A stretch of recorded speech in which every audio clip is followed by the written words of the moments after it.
ሰላም ሰላም ጤና ይስጥልን ውድ የጋት ሚዲያ ቤተሰቦች እንደያላችሁበት ሀገር የሰዓት አቆጣጠር እንደምን አላችሁ?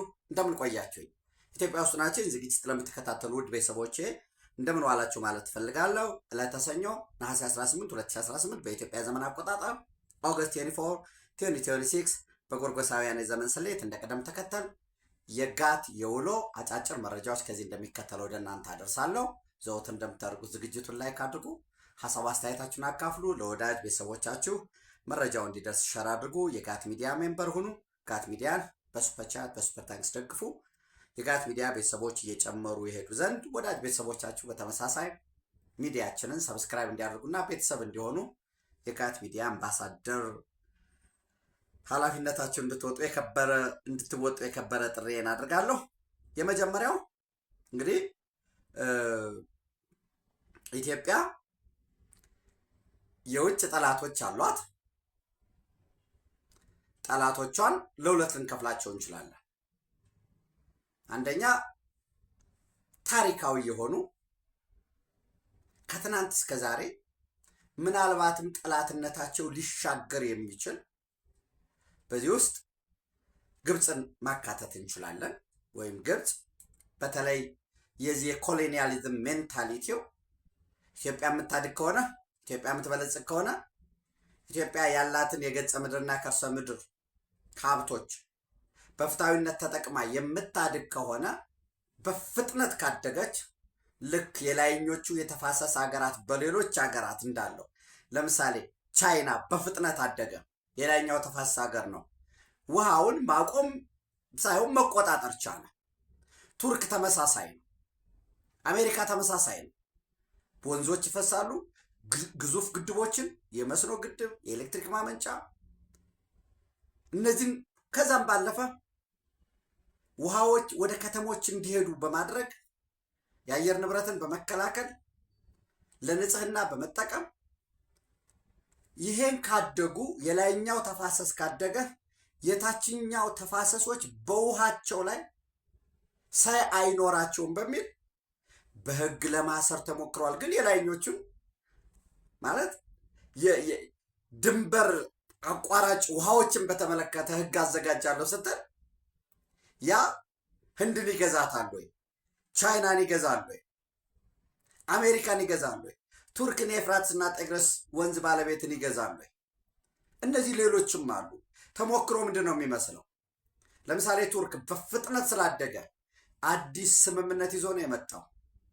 ዋተር ፎር ኦይል የሚባል ውሃ ለኢራቅ ማቅረብ ብቻም ሳይሆን ከዛ ከቱርክ የሚሄደው ውሃ እንዲጨምር የማድረግ ብቻም ሳይሆን ኢራቅ ውስጥ ያሉ የውሃ መሰረተ ልማቶችን፣ መስኖ፣ የኢሪጌሽን ካናሎችን በሙሉ የቱርክ ኮንትራክተሮች ሊገነቡ፣ የኢራቅ ነዳጅ ሽያጩ በዶላር ቱርክ ላይ ሊቀመጥ፣ ቱርክ ፋይናንስ ተቋማት ላይ ከዛ እየተቀነሰ ዋተር ፎር ኦይል በሆነው ፕሮጀክት ለዛ ወጪ እንዲሸፍን፣ ይህንን አዳዲስ ዲቨሎፕመንቶች ያሰጋሉ። ዞሮ ዞሮ ኢትዮጵያ ታሪካዊ ጠላት አላት ግብፅ። የጠላትነት ምንጩ አስተሳሰብ ነው። ግድብ ሰርታለች ኢትዮጵያ፣ እውቅና አንሰጠውም። እኛ መቼ እውቅና ጠየቀ? ከህዳሴ ግድብ የምንፈልገው ኃይል እንጂ ከህዳሴ ግድብ የምንፈልገው ፈጣን ልማት፣ ከህዳሴ ግድብ የምንፈልገው ለመጪው ዘመን የኢትዮጵያ ስልጣኔ በኋላ ይመሰረታል ለምንለው እስከ 5 ሚሊዮን ነዋሪዎችን የሚይዝ በግራና በቀኝ ከተማ፣ የውሃ ምርምር ማዕከላት፣ የአሳ ሀብት ማዕከላት፣ አግሮ ኢንዱስትሪ፣ ሰፋፊ ኢሪጌሽኖች፣ ያንን አጣምሮ ምዕራብ ኢትዮጵያን እና አጠቃላይ ያን ቀጠና በቀጣይ ከህዳሴ ግድቡ ጋር አብሮ ተያይዞ ሌሎች ወደ ላይ የሚሰሩ ግድቦች አሉ። የፓዊን ይዞ ግልገል በለስን አጣምሮ ኢትዮጵያ ከተረጅነት ማላቀቅ፣ በፍጥነት እያደገ ላለው ህዝቧ ዳቦ አስተማማኝ ማቅረብ፣ ኢትዮጵያን የሚያፈርሳት ጠላት ብቻም ሳይሆን ድህነትም ያፈርሰናል። ለምን? ድሃ የሆነ ሰው በቀላሉ ይቀጠራል። ድሃ የሆነ ሰው በሰላማዊ አማራጭ ጥቅሜን አስጠብቃለሁ ከሚል ማንም ትንሽም ሁለትም ሶስትም እየሆነ የሆነ ነገር ለሚወረውርለት ወደ ጫካ ይገባል። በሌላውም ዓለም የታየ ነው፣ እኛም ሀገር የሚስተዋል ነው። ሰው አንድ ታሪካዊ ጠላት አለ። ታሪካዊ ጠላቶቻችን ከ100 ዓመት በፊት ጉንደት ላይ ጉራ ላይ ሞክረዋል። በቀጥታ ወረራ ተሸንፈው አፍረው ተመልሰዋል። ከዛ በኋላ የተከተሉት ስልት ምንድን ነው? ተቀጣሪዎችን ባንዳዎችን በመመልመል ከኢትዮጵያ ማህፀን የወጡ እነዚህም ባንዳዎችን እያደራጁ በእርስ በርስ ግጭት ውስጥ እኛና እናንተ ወደሚል አንድ በተረላጅነት የሚዋጉበት ለነሱ ጉዳይ ማስፈጸሚያ ክፍት የሆነ ቫኪዩም የሚገኝበትን ምህዳር ማመቻቸት ነው። በዚህ ረገድ ህወሓት ይህንን ኃላፊነት ተሸክሞ እየሰራ ነው። አስቀድሞ ኢትዮጵያን የቀይ ባህር በመዝጋት ብቻም ሳይሆን የሴኪሪቲ አግሪመንት በሌለበት ሁኔታ ኤርትራ የሚባል ሀገር እንደ ሀገር መቆም ያልቻለ ለኢትዮጵያ ጠላቶች የመንደርደሪያ የሆነ ላውንቺንግ ፓድ የሆነ ያ ተመሰረተ። የኢትዮ ኤርትራ ጦርነት የሚመጣል፣ የኢትዮ ኤርትራ ቦርደር ኮሚሽን ውሳኔ የሚመጣል። ከዛ በኋላ ግጭቶች እነዚህ ሁሉ ተያይዞ አንደኛ የውጭ ጠላቶች፣ ሁለተኛ ለውጭ ጠላቶቻችን ተለላኪ የሆኑ ታክቲካል ኢነሚ የሆኑ ጠላቶቻችን የኢትዮጵያ ጠላቶች ግብጽ የፈጠረቻት ኤርትራ ህልውናዋ ከዛ ጋር የተያያዘ ተገቢ ባይሆንም እነዚህ ተባብረው ኢትዮጵያን ለማፍረስ ጥረት እያደረጉ ነው ያሉት። ሌሎች ደግሞ ተለላኪዎች የጽንፈኛው ፋኖም ሸኔም በየአካባቢው ሁለትም ሶስትም እየሆነ ማህተምና ባነር ጠላቶቻችን እየሰሩላቸው የሚንቀሳቀሱ ኃይሎች አሉ። እነዚህ ኃይሎች የሚያገኙት ድጋፍ ይታወቃል። እንደው ፐርፌክት 100% ይታወቃል እያልኳቸው አይደለም። ነገር ግን ኢትዮጵያን ለማፈራረስ በሚል ያገኟቸው ስትራቴጂክ የሚባሉ የጦር መሳሪያዎች ከዚህ በፊትም ወደ እናንተ ለማድረስ ሞክሬያለሁ። አክቹዋሊ እነዚህ ይታወቃሉ። እነዚህን እየተከታተሉ በተቻለ መጠን ኮላተራል ዳሜጅ በመቀነስ በንብረት ላይ በሰው ላይ የሚደርሱ ጉዳት በመቀነስ ለማውደም የተለላኪዎችን አቅም ለማሽመድመድ ስራዎች እየተሰሩ ነው፣ ተጠናክረው ይቀጥላሉ። በዚህ ረገድ ለምሳሌ መድፎች 155 ሚሊ ሜትር በቁጥር ይታወቃሉ። እኔ ቁጥሩን ለጊዜው መጥቀሱን ልተወው። 120 ሚሊ ሜትር፣ 130 ሚሊ ሜትር፣ 122 ሚሊ ሜትር ታንክ ቲ55፣ ቲ62፣ ቲ72 እነዚህ ሞሮለስ ጎማ ያላቸው ታንኮች እና በቅርቡ ደግሞ የብረት ለበስ የሆኑ ታንኮች አግኝቷል ህወሓት ከግብጾች በኩል BM21 BRDM ዙ 23 ዙ 37 እና 107 ሚሊ ሜትር ሮኬት የሚባል እስከ 250 እስከ 300 ኪሎ ሜትር ድረስ የሚሄድ ሮኬቶች ብቻም ሳይሆን ሮኬት ከነመተኮሻው አግኝቷል። 82 ሚሊ ሜትር ሞርተር ማሌዩቲካ ሚሳኤል 9M14 ጨምሮ እነዚህን አግኝቷል። እነዚህን ያገኛቸውን የጦር መሳሪያዎች ዲፖዎች ላይ በአንድ ማዕከላት ነው አድርጓቸው የነበረው። እኔ አሁን የተለያየ ነገር ልትሉ ትችላላችሁ ወዳጆች። በትንሹ አንድ ክፍለ ጦር 10,000 ሰራዊት ይይዛል። ከአንድ ክፍለ ጦር ከግማሽ በላይ ሊያስታጥቅ የሚችል የጦር መሳሪያ በሁሉም ረገድ በአይነቱም፣ በብዛቱም፣ በጥራቱም፣ በመጠኑም እና ለረጅም ጊዜ በማዋጋት በተተኳሽ አቅሙ ሸረሪና ላይ ተማርኳል። ሸረሪና ላይ ከተማረኩት የታዩት ጥቂቶች ናቸው። እነዚህ ስናይፐር፣ ሹተሮች፣ ክላሽንኮቭ፣ ጸረ ሰውና ጸረ ተሽከርካሪ ፈንጂዎች እና የተወሰኑ ሞርታሮች እና ላንድ ክሩዘር ላይ የተገጠሙ ሞርታሮች፣ የቢኤም ሮኬት እነዚህ ናቸው የታዩ። ሌሎች ውስብስብ ስትራቴጂክ የጦር መሳሪያዎች ተማርከዋል። አንደኛ ሸረሪና ላይ ነበር መጋዘን የነበራቸው፣ እሱ ተመቷል ሙሉ ለሙሉ። ሁለተኛ ስትራቴጂክ የሚባል በጦር መሳሪያ አይነትም ባይሆን በሰዎች ስብስብ መረዋ ላይ የተሰበሰበ ነበራቸው። ጸረ ድሮን ተብለው እና ኦፒ ኦብዘርቫቶሪ ፐርሰን ተብለው በቁጥር ወደ 240 ገደማ የሆኑ ኤርትራ ሄደው የሰለጠኑ ሱዳን ላይ ከአርሚ ሰባ ጋር የነበሩ በተመሳሳይ ግብፅ ድረስ ሰልጥነው የመጡ እነዚህ ተሰብስበው ፕላስ ራዳር ሲስተም አሁን አንዳንድ ሰው የለም እንዲህ ነው ወል ራዳር ከኋላ ላይ የነበራቸውን እነሱ እንዲወድሙ ሆኗል። ሁለተኛው ስትራቴጂክ ቋጠሮ ይሄ ነው። ሌላ አንድ ወሳኝ የሆነ ግዙፍ የጦር መሳሪያ ማዕከል አላቸው። አሁን ይታወቃል ማለት ይታወቃል ስላችሁ እኔ ካወቅኩኝ ወይም ለእኔ መረጃ ምንጭ ሰጡኝ አስተማማኝ ሰዎች የሚያውቁትን መንግስት ያውቀው ማለት አይደለም። 24/7 በቀን 24 ሰዓት በሳምንት 7 ሰዓት ያለማቋረጥ ስትራቴጂክ ድሮኖች ይበራሉ። ሰርቪለንስ ድሮን አለ፣ ሪኮነሰንስ ድሮኖች አሉ፣ ኢንቴሊጀንስ ድሮን አለ። የትኛዋ ለምሳሌ አሁን በዚህ ሰዓት የሆነ ምስል ቢወሰድ ለተንቤል ላይ አሁን የሆነ ምስል ቢወሰድ በዚህ ሰዓት ከአንድ ሰዓት በኋላ የሚሄደው ድሮን መልሶ ሌላ ፉቴጅ ሌላ ኢሜጅ ይዞ ይመጣል። ምንድነው ለውጥ ያለው? የቅድሙ እንዳይሆኑ የሆነች ነጥብ ከየት ወደ የት ተንቀሳቅሳለች። ያቺ የተንቀሳቀሰችው ደግሞ ከሌሎች ድሮኖች ጋራ ሌሎች ከወሰዱት ሙሉ ስለሚሸፈን ወዴት ነው የተንቀሳቀሰው የሚለው ይታወቃል።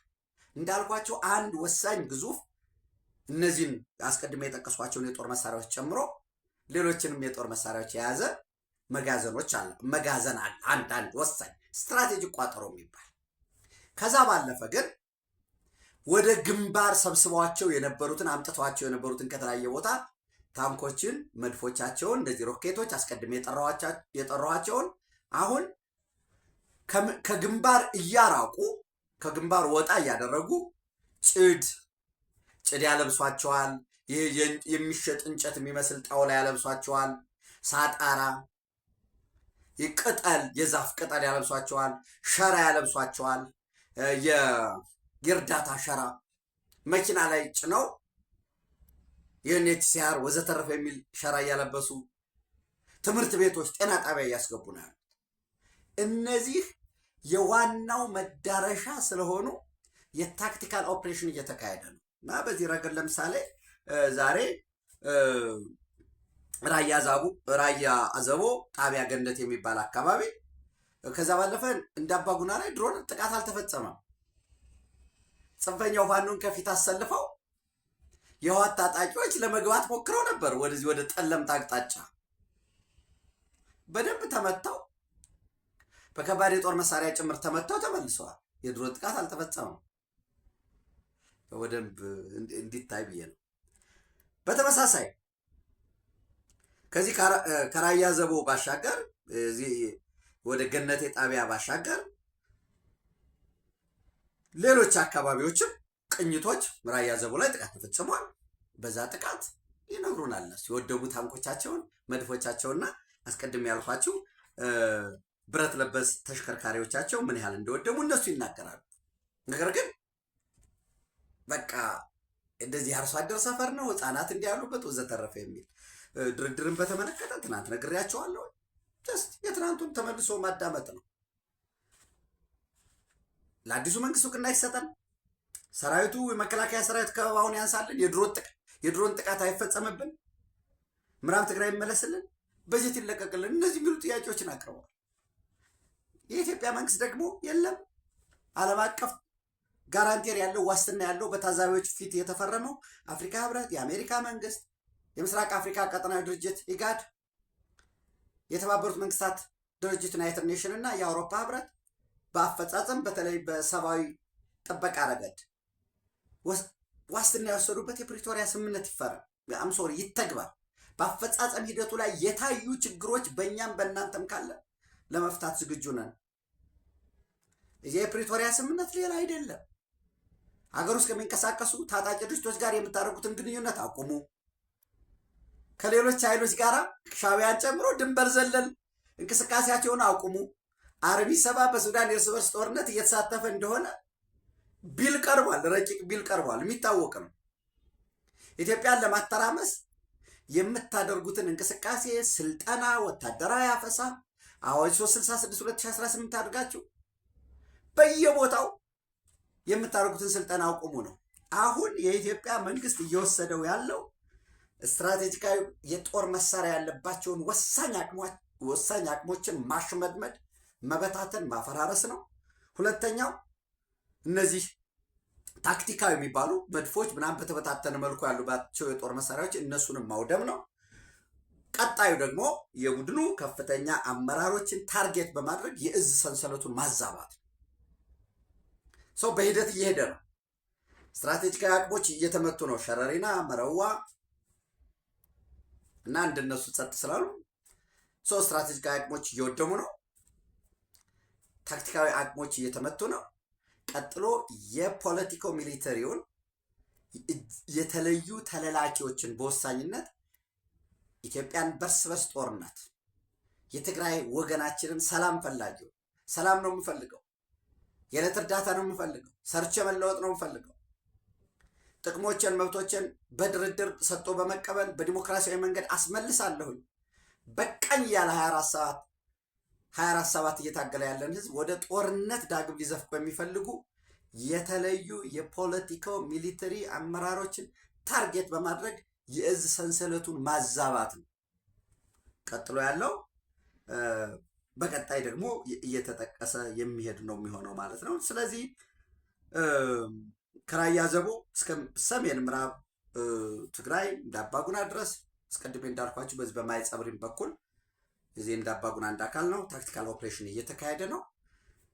የጥቃቱ ዓላማ የጽንፈኛ ቡድኑ ከጦር መሳሪያ ዲፖዎች መጋዘኖቻቸው በማውጣት በተለያዩ ቦታዎች ቅጠል፣ ገለባ፣ ወዘተ በማልበስ ያደበቋቸውን ያስቀመጧቸውን ታንኮች፣ መድፎች፣ ሮኬቶች አስቀድሜ ጠቅሻቸዋለሁ። እነሱን ከጥቅም ውጭ ማድረግ ነው እና የተለዩ አሁንም በዚህ ጃም እናደርግባቸዋለን ምናምን ብለው በየቦታ ያስቀመጧቸው የረዥም ርቀት የሬዲዮ መገናኛዎች ጨምረው እነሱም ታርጌቶች ናቸው ማለት ነው።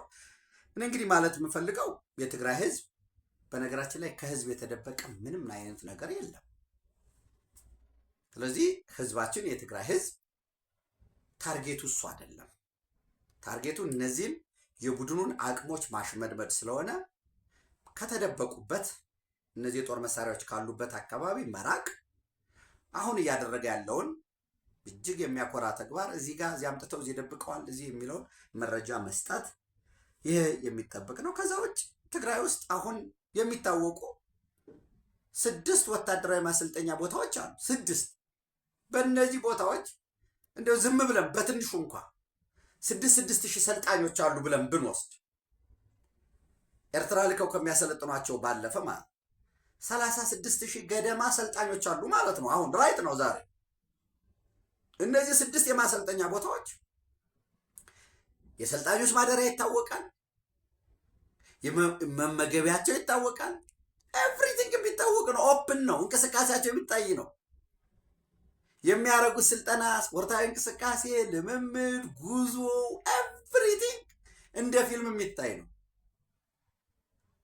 ሰው ላይ ዳሜጅ ማድረግ ቢሆን የሚፈለገው እዛ ከ6ቱን ማሰልጠኛ ጣቢያዎች በተመሳሳይ ሰዓት በአንድ ጊዜ ሙሉ ከጥቅም ውጭ ማድረግ እኮ ይቻላል። ያውቁታል። እነሱ ዓላማው እሱ አይደለም። ሰው የህወሓት ታጣቂዎችም ቢሆኑ መጀመሪያ ተታለው ወይም ተገደው ወይም ደግሞ መስሏቸው በዚህ ሂደት ውስጥ ያሉ እኔ ወደ ሰላማዊ ህይወታቸው እንዲመለሱ ብቻም ሳይሆን በተቻለ መጠን አፈሙዛቸውን ወደዚህ ጸረ ሰላም ቡድን እንዲያዞሩ እንግዲህ በግል ጥሪ ማድረግ እፈልጋለሁ። ከዛ ባለፈ ያለኝ አስተማማኝ መረጃ ምንድን ነው? እነዚህ ዘመቻዎች ቀጣይነት አላቸው። ስትራቴጂካዊ አቅሞችን ማውደም፣ ታክቲካዊ አቅሞችን መበታተን፣ የቡድኑን የፖለቲካ ሚሊተሪ አመራሮችን ታርጌት ያደረገ እርምጃ መውሰድና መበጣጠስ። ቀጥሎ ባለው እንግዲህ ወይ ህወሓት ነጭ ባንዲራ ያውለበልባል፣ የፕሪቶሪያ ስምምነትን ያለምንም ቅድመ ሁኔታ ለመተግበር ተስማምቶ ጊዜ አስተዳደሩ እንደሚመለስና ሙሉ ፕሪቶሪያን እንደሚመልስ አድርጎ በሌሎች በአካሄዶች ላይ ውይይት ያደርጋል። እነሱ ናቸው የሚጠበቁት። ያለው ወሳኝ መረጃ ይሄ ነው። ሌላው እንግዲህ የሱዳን ክስ አለ። የሱዳን ወታደራዊ መንግስት ከኢትዮጵያ ምናልባት ከኢትዮጵያ የተነሳ ነው ያለው። ከኢትዮጵያ የተነሳ ማለት ከየት ነው የተነሳ የሚለውን አልጠቀሰም። ዞሮ ዞሮ ከኢትዮጵያ የተነሳ ሆስታይል ወይም ጥቃት የሚፈጽም ድሮን በጥቁር አባይ ክልል የብሉ ናይል ሪጅን ላይ ሲንቀሳቀስ ኩምሩክ አካባቢ መትቼ ጥያለሁኝ ብሏል። እዚህ ላይ ምናልባት አናድሉ የቱርኩ የዜና ወኪል ሱዳን ሴይስ ኢት ሾት ዳውን ድሮን ላውንችድ ፍሮም ኢትዮጵያ ከኢትዮጵያ የመጣ የተነሳ ድሮን መታ መጣሏን ገለጸችልና ኖ ኢሚዲየት ኮሜንት ፍሮም ኢትዮጵያን አውቶሪቲ ከኢትዮጵያ መንግስት የተሰጠ መግለጫ የለም ይላል። በተመሳሳይ ሳውዲ ጋዜት የሳውዲ አረቢያ ጋዜጣ ነው። ሱዳን ሴይስ ኢት ሾት ዳውን ሆስታይል ድሮንስ ላውንችድ ፍሮም ኢትዮጵያ።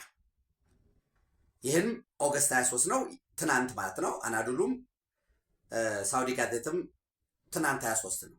ከዛ በፊት ግን አንድ መሰረታዊ መረጃ ቢያንስ ለእኔ ቤተሰቦች ለእናንተ አድርሻችኋለሁ። ምን የሚል የተባበሩት መንግስታት ድርጅት የጸጥታው ምክር ቤት ትናንት ምን ብያችሁ ነበረ?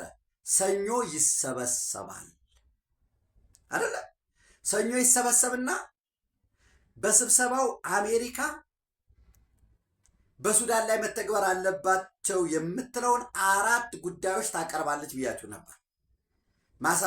ማሳድ ቦሎስ ነው እንግዲህ አሽራክ ብሉምበርግ ነው ይህንን ከማሳድ ቦሎስ የቅርብ ሰዎች አገኙ ብሎ መረጃውን ያወጣው።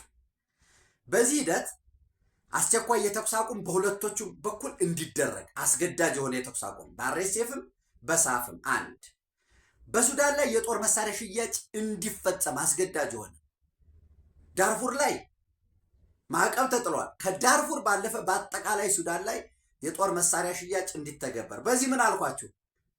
የጦር መሳሪያ ሽያጭ ማዕቀብ ቢጣል በቀጥታ ተጎጂ የሚሆነው የሱዳን አርሚ ፎርስ ነው፣ የአልቡርሃን መንግስት ነው። ለምን? ህጋዊ እውቅና ስላለው እሱ መግዛት የሚችለው በውሎች ነው። አርኤስኤፍ በግራ በቀኝም ታጣቂ ነው፣ ሊያገኝ ይችል ይሆናል። ዞሮ ዞሮ ያልኳችሁን ነው የምነግራችሁ። የስመግል ነው የሚያደርግ ብያችኋለሁ። ሶስተኛ ዓለም አቀፍ የሰላም ንግግር ወይም ድርድር እንዲካሄድ። አልቡርሃን ምን እያለ ነው? የለም ሱዳን የምትመራው ድርድር ነው የሚደረገው እንጂ ዓለም አቀፍ የሚባለው ይሄ ኩንቴት የሚባለው አፍሪካ ዩኒየን ምናምን እሱ ሳይሆን የሱዳናዊ መፍትሄ በሱዳናውያን በሚል ምክክር አደርጋለሁ አለ። ዘንድ ምን አልኳችሁ? እኔ ኦገስት 22 እና ነገ ትናንት ቅዳሜ ዕለት የተጀመረ ዛሬ የሚያበቃ ብያችሁ ነበር። ትናንት የሱዳን ተቃዋሚ ፖለቲካ ፓርቲዎችና የሲቪክ ድርጅቶች ከአርኤስኤፍም ከሳፍም ወገን አይደለንም ያሉ አብደላ ሀምዶክ የቀድሞውን ጠቅላይ ሚኒስትር ጨምሮ ያሉበት እዚህ አዲስ አበባ ተሰብስበው ነበር። ምን የሚል አወጡ? ኖ የተጠራውን ዲያሎግ ወይም ምክክር አንቀበልም። አንደኛ ምክክሩ የሚደረገው አልቡርሃን ባለበት አካባቢ ብቻ ነው። አርኤስኤፍ በሚንቀሳቀስባቸው አካባቢ የማይካተት ከሆነ የሱዳንን መከፈል ወይም ምንድን ነው? አንደኛ ምክክሩ ቅቡልነት አይኖረውም። ሁለተኛ ደግሞ የተካሄደበትና ያልተካሄደበት በሚል ክፍፍል ያመጣል። ሶስተኛ አስቸኳይ የሆነ የተኩስ አቁም መኖር መቻል አለበት እና ያልተገደበ የሰብአዊ ድጋፍ መደረግ አለበት።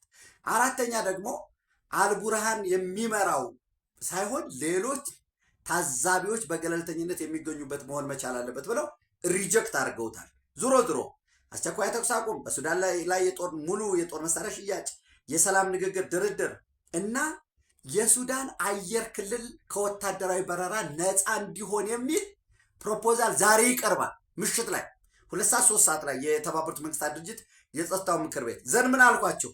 የመጽደቅ እድሉ ግን አናሳ ነው። ለምን? ቢያንስ ቻይናና ሩሲያ ይቃወሙታል ፕሮፖዛሉ በአሜሪካ በኩል ስለሚቀርብ።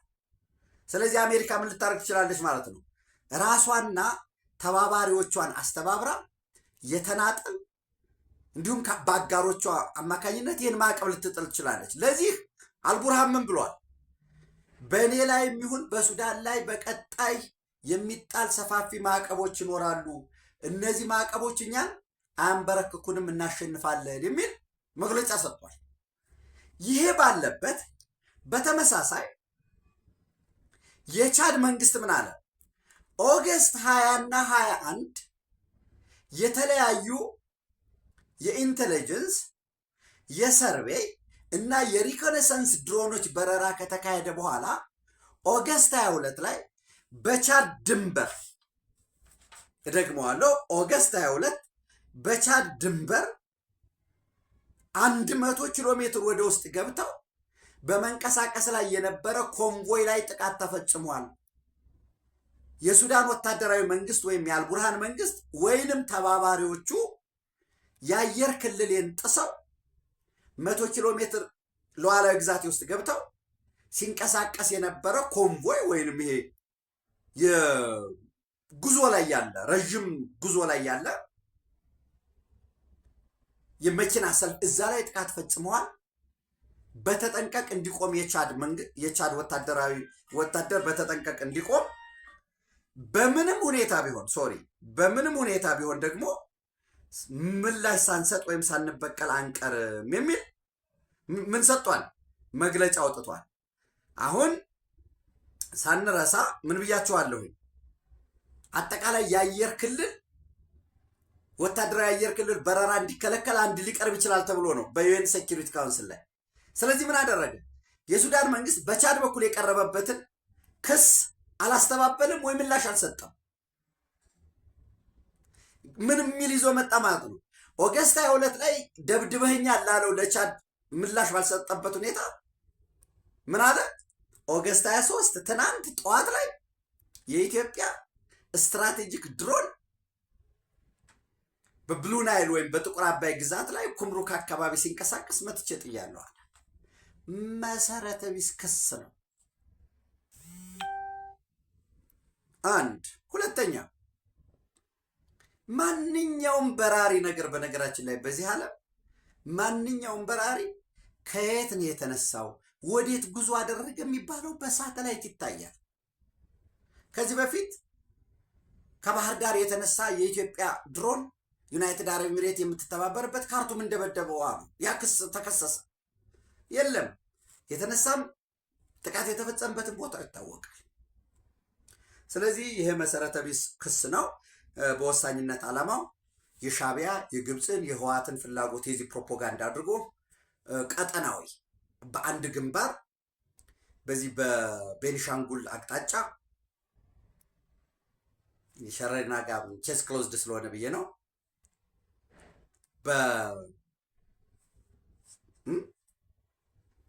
በሱዳን አቅጣጫ በዚህ በአልመሃል አቅጣጫ በኩምሩክ ሳይድ ውጊያ እንከፍታለን መወከር ማለት የምንችለው እሱን ነው። ሌላው ዲቴሉ ብዙም ስለማያስፈልግ ማለት ነው። እና ደን አሁንም በሱዳን ተፋላሚ ኃይሎች መካከል እንደምታውቁት በብሉ ናይል ግዛት፣ በዳርፉር ግዛት እና በሶስቱ የኮርዶፋን ግዛቶች በሰሜን ኮርዶፋን፣ ምዕራብ ኮርዶፋን እና ደቡብ ኮርዶፋን ግጭቱ የቀጠለበት ሁኔታ ነው ያለው። ከ12 ሚሊዮን በላይ ዜጎች ተፈናቅለዋል። በመቶ ሺህ የሚቆጠሩ ሞተዋል። ሱዳን የሌሎች ኃይሎች የእጅ አዙር ጦርነት ሜዳ ነው የሆነው። በዛ መካከል ግን ያ ኢትዮጵያን የሚወደው ታታሪ ደግ የሆነው የሱዳን ህዝብ እየተጎዳ ነው ያለው። ይሄ ኢትስ ኖት ፎር ዘ ሴክ ኦፍ ፖለቲካል ኮሬክትነስ ማለት አይደለም። እውነታው እሱ ስለሆነ ነው፣ ስለሚታወቅ ማለት ነው። እሱን ካልኳችሁ በኋላ ምናልባት ወደ መካከለኛው ምስራቅ ስንሻገር በሶሪያና በእስራኤል መካከል ያለው ሽኩቻ አለ። ሶሪያ ከዚህ በፊት የኢራን ፕሮክሲ የነበረ ነው። ኢራን ከዛ ሲወጣ ይህን ቫኪዩም ቱርክ ለመሙላት ሙከራ እያደረገ ይመስላል። ነገር ግን በምንም ታምር እስራኤል የቱርክ ሚሊተሪ ቤዝ ወይም ፕሬዘንስ ሶሪያ ውስጥ እንዲኖር አትፈቅድም። ምንም እዚህ ውስጥ ግን አይ እንዴት ሶሪያ እኮ ሉዓላዊ ሀገር ነች ምናምን የሚል ነገር ሊመጣ ይችላል። ያ ሌላ ጉዳይ ነው። ምናልባት አንዳንድ አንብባችሁ ከሆነ የሶሪያ የውጭ ጉዳይ ሚኒስትር አሳድ አልሻባኒ ወደ ኢስላማባድ አቅንተው ነበር። በዛ የመካ ጆይንት ዲፌንስ አግሪመንት ለመግባት እያጤኑ ነው ምናምን የሚለውን ኮንሲደሪንግ ዌዘር ቱ ጆይን መካ ጆይንት ዲፌንስ አግሪመንት ሳውዲ አረቢያ፣ ፓኪስታን እና ቱርኪውን ጀስት ፖለቲካል ኮሬክትነስ ካልሆነ በቀር ምንድነው ፎር ዘ ሴክ ኦፍ ፖለቲክስ ካልሆነ በቀር ሊሆን አይችልም። ለምን እዚህ አይነት ስምምነት ውስጥ ገቡ ማለት በሌላ መልኩ ምን ማለት ነው? ቱርክ የጦር ሰፈር በየትኛውም የሶሪያ ግዛት ላይ ማቋቋም ይፈቀድላታል ማለት ነው። ያ ደግሞ እስራኤል ከኤግዚስተንስ ምንድን ነው ከሰርቫይቫል ከስችኗ የተነሳ ልትፈቅድ አትችልም። ይህን ፈቀዱ ማለት ሌላ ጉዳይ ነው። የፖለቲክስ እኛ የምንረዳው ሲምፕል እኔ ስለሆነ ማወራው የምንረዳው ነገር በጣም ችግር አለበት ማለት ነው። እንግዲህ የአቡ አልድሁር የወታደራዊ ጦር ሰፈርን መደብደቧን ተከትሎ በሶሪያና በእስራኤል መካከል መካረሮች ነበሩ። ነገር ግን እየወጡ ያሉ መረጃዎች የሚያሳዩት ምንድን ነው?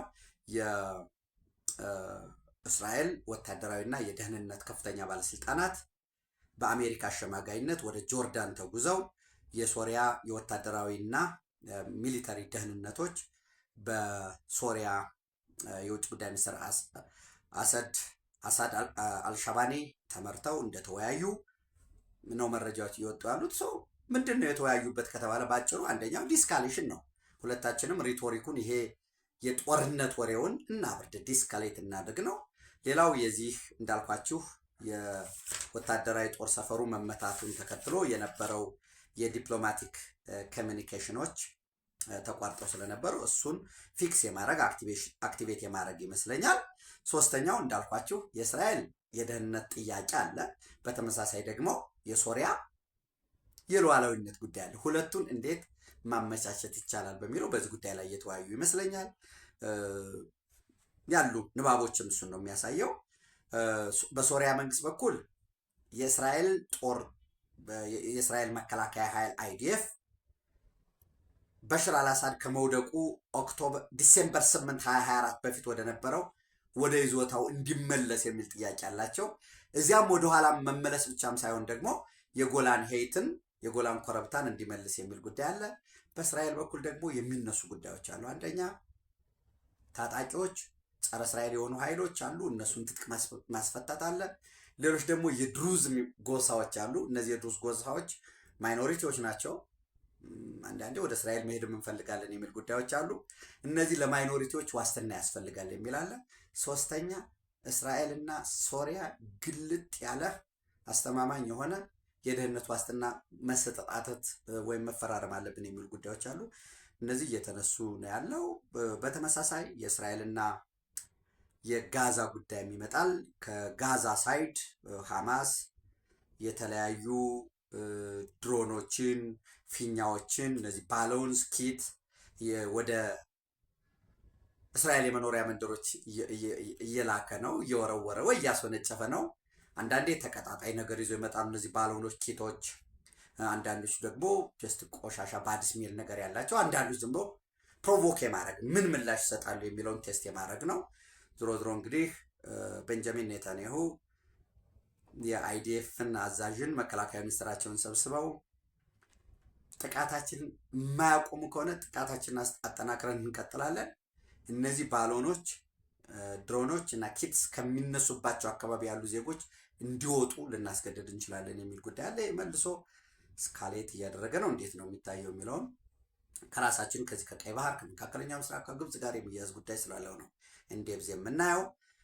የኢራን ጉዳይ እንግዲህ ታይቶ የማይታወቅ ሁሉን አቀፍ ኢኮኖሚክ ዋር ወይም ኢኮኖሚክ ዲዴይ የሚባለው ታውጇል። ዛሬ የፓኪስታን መከላከያ አዛዥ ፊልድ ማርሻል አሲም ሙኒር ኦፍ ኮርስ ቴሄራን ገብተዋል። በተመሳሳይ የኦማን ባለስልጣንም ዛሬ ቴሄራን ይገባሉ። የተያያዘ ነው የተያያዘ አይደለም የሚለው ሌላ ጉዳይ ነው። እንግዲህ ኢራን ይሄ ዴድሎክ አለ፣ ወይ ሰላም የለም ወይ ጦርነት የለም። ናቫል ብሎኬድ አለ፣ ይህን አረግን፣ የኢራቅ መርከቦች እንዲያልፉ ፈቀድኩ ምናምን የሚለው ሪቶሪክ አለ። ስለዚህ ካልደፈረሰ አይጠራም በሚል ኢራን አታክ ልታደርግ ትችላለች የሚል ጉዳዮች አሉ። ለዚህ ማሳያ የሚሆነው ለምሳሌ ግሪክ የዲፌንስ ሲስተሟ የፓትሪዮት ሚሳይል ዲፌንስ ሲስተሟን ሬዲ እያደረገች እንደሆኑ መረጃዎች እየወጡ ነው። በተመሳሳይ የአሜሪካ የሃውስ ስፒከር 56ኛ ሃውስ ስፒከር የሆኑት የሪፐብሊካኑ ማይክ ጆንሰን በቀጣይ ቀናት ነገሮች ከነበሩበት ሊቀየሩ ይችላሉ፣ በዚህ ሂደት የአሜሪካ አጋሮች ድጋፍ እንዲያደርጉልን እንጠብቃለን የሚል አስቀምጠዋል። ስኮት ቤንሰን የአሜሪካ ትሬዠሪ ወይንም ፋይናንስ ኃላፊ ናቸው ብለን እንወስዳቸው እንችላለን። ትሬዠሪ ሴክሬታሪ የገንዘብ ጉዳዮች የሚመለከቱ ምንድን ነው የሚሉ ኢንድ ጌም የመጨረሻ የሚባለው ልክ እንደ ማርሻል የሆነ ጦርነት እያካሄድን ነው በሚል ያስቀመጡት አለ። እዚህ ላይ አባስ አርጋቺ የተለመደ ነው ዶናልድ ትራምፕ የተገበሩት ከዚህ በፊትም የአሜሪካ መሪዎች ሲያደርጉት የነበሩት ነው። ኢት ኢዝ ዘ ሴም ሙቪ ፕሌይንግ ኦቨር ኤንድ ኦቨር አጌን ነው። ተመሳሳይ ነው ሙቪው፣ በቃ አንድ አይነት ነው ጉዳዩ እና ቡሊንግ፣ ይሄ መተንኮስ፣ አክት ማድረግ እነዚህ አንደር ትራምፕ ኢዝ ኖ ዲፈረንት ፍሮም ዳት አንደር ፕሪቪየስ ዩኤስ አድሚኒስትሬሽን በሚል የገለጹታል አባስ አርጋቺ። ማሱድ ፔዜሽኪያን የኢራን ፕሬዚደንት ናቸው። እሳቸው ደግሞ ሙሉ ጦርነት ፉል ስኬል ዋር ላይ ነው ያለ ነው። የኢኮኖሚ፣ የጸጥታ፣ የደህንነት እና የዜጎቻችንን ክብር የሚመለከት ነው። በዚህ ረገድ እንወጣዋለን የሚል ያስቀመጡታል። ለጋት ውሎ ያሉ አጫጭር መረጃዎች እነኝን ይመስላሉ። ተመሳሳይ መረጃ በማስረጃ የዳበሩ መረጃዎችን ወደ እናንተ በጋት ዕለታዊ ምሽት አደርሳለሁ። በድጋሜ ኢትዮጵያ በክብር ለዘላለም ትኑር። ላይክ፣ ሼር፣ ሰብስክራይብ አድርጉ። ጋት ሚዲያ ሜምበር ሁኑ። በሱፐር ቻት በሱፐር ታንክስ ደግፉ። ታንኪዩ